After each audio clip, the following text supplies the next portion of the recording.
Africa produces about 8% of the world's crude oil, but a lack of refining capacity means it imports almost all of its fuel, research states. As a result, it has been the continent hardest hit by the turmoil in the international oil market triggered by the war in Ukraine and the partial European embargo on Russian crude. The crisis has exposed Africa's vulnerability in terms of energy security. The Friday morning fuel shortage in the Gambia is a different case as many Gambian drivers closed earlier than usual due to the lack of fuel in the country. Kerr Fatou visits some petrol stations in the Greater Banjul area. Only a few are selling fuel with long queues. Now, the information is a lot of petrol stations in the country are not selling petrol today. Now, what people are saying, the reason is they want to increase the price of petrol, but the government are not allowing them. So we are out here to find out exactly what is the problem.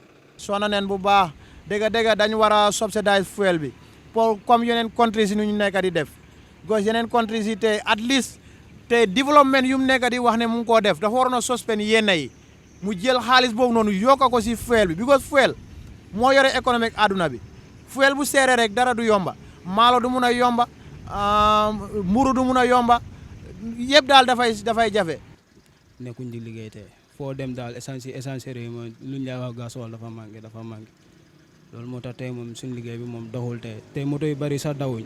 man sama moto manque pas kër ga moto engrais bi leen war nii pour da wut essence ba xam ne am lañ dawalee waaye mënuñu am essence ba léegi depuis si xëy ba léegi ay boori 8 o'clock lañ jóg dem leen Westfield amuñ ko dem laa di Kunda boo ko fool dem Lamine boo ko fool ñëw fii amuñ léegi ñu ngi dem Tontebul ba xam ne am essence la di am essence. wër naa fii ba Sénégal ba Mandiaye raw na essence boo dem ñoom jaayul soo xamul lu xew maa ngi dégg am ñuy wax ne gasoil am na essence am na waaye gars yi nag nangu ñoo jaay dañu bëgg a yokk price waaye su ñu yokk price dañu yokk price rek ñu jaay moo gën ak liis moo gën ñu am nga kenn jaayut ba pare kenn nangu kenn mënut a liggéey moo tax yëpp ñu ngi paak it's not correct. fuel bi nu muy demee dafa métti trop dégg within 2016 ak léegi ñun buñ ko xaymee time yaa jame bu mu doon dem kono 20 litre gasoil mu ngi si woon $750 to $800 léegi 2022 by this time almost 5 years ago def na ko double ba nga xamante ne léegi $1,520 yi di nga ko génnee pour nga am 20 litres dafa mel ni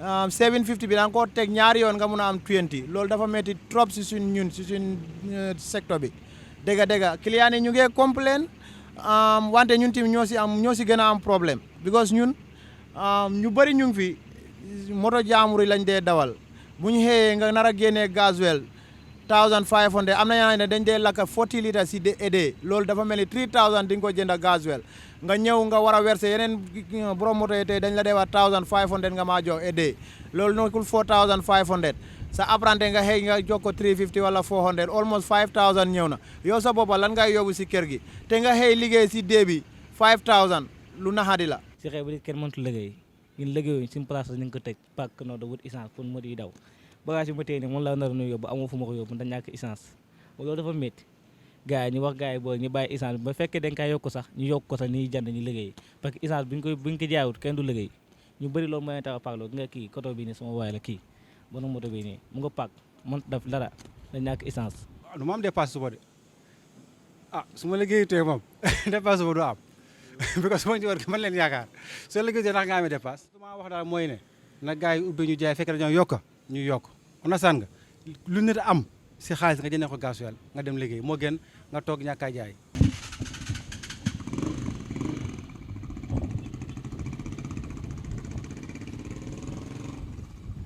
During the visit, we caught up with the president of the Gambia Transport Union, Omar Sise, at the airport Johnson, gathering information about the problem. From my understanding, my layman understanding, the importers government have mandate to control the fire. So I think some tax levy they have some this agreement because some levies will involve. Right now, that's the issue. But in other increasement of the pump price, that would depend by the government. So, but I think the Mulka important they have some levies in the government can negotiate and so on and so forth. I think that is my little bit of understanding what the issue. I think it will go according to information I received from some individual, the Kamun Joe near another profit is a little bit minimal. No government or table and government need to reduce the pump price. So that means government is gaining, they are not winning, we operators are not winning. True speaking, but we are doing our level part, government engage. Because no pump price because we are not the importers of the fuel. But in government second, that's the best way to reduce the pump price. No, I know if it says the government ready to do it, you can do it. Because I always take example from Senegal. Senegal still, since Russia-Ukraine started, still the pump price remains the same. You for your price maintain. You for still, our average of the Gambian truck are buying fuel in Senegal. That is a lost country. Still, the village, border community, still they are buying fuel from Senegal. That's not for the economic. So Gambian government don't learn from it. No, I know I have a little bit of understanding Senegal and Munge for you, okay. Could you remember in 2020, 2021, within the COVID period, what time of fuel the world market up to the very little bit cost it can involve. But still, our African countries maintain their price. But according to information I received, Senegalese government in that moment, Yokodo Mungada, they are safe for his own purpose. So recently, they go back, subsidize, so they can control their market. Government also do that, they save that money. What could they have in there?